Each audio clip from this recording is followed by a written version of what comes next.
Defensive end, Charles Omenihu and, really Samson Ebukam is going to be a free agent and most likely won't come back. He's a really good player.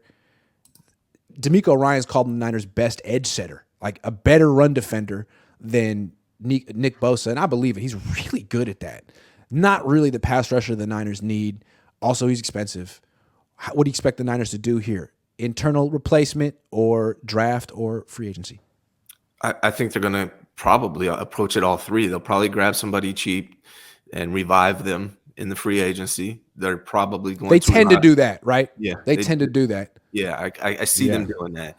And then also Drake Jackson. I know they're hoping he takes a big step up, that he lives in the weight room this offseason.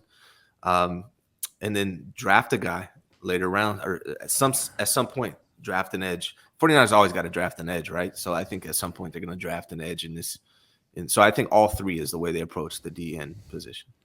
Yeah, I mean, it's got to be Drake Jackson. You drafted him in round 2 last year. You essentially kind of redshirted him because he wasn't strong enough, but you took him over some, like you could have had Cam Jurgens last year, who the Eagles took, and that's their center of the future.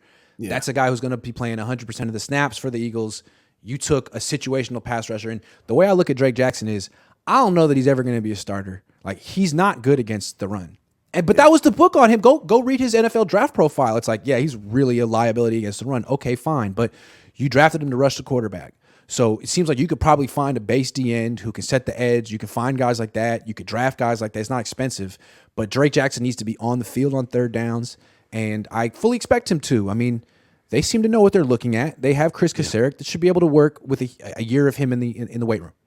I think that's all it boils down to. I mean, just based on everything everyone was saying about him, all the coaches, it's just a weight room thing, just a power thing. He just needs to find his ideal weight. I know at USC he was all over the place weight-wise. They used him a million different ways. So he's just got to find out what his NFL body looks like and just live in the weight room, put on muscle. He just needs to be solid muscle, whatever that weight is. Aaron Banks did it.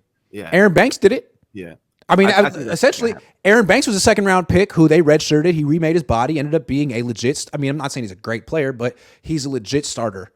And we were all wondering, what are they going to do at left guard? Well, boom. Drake Jackson needs to be the Aaron Banks of this year's team. Yeah, and I think he could be. I mean, when he was in, he flashed.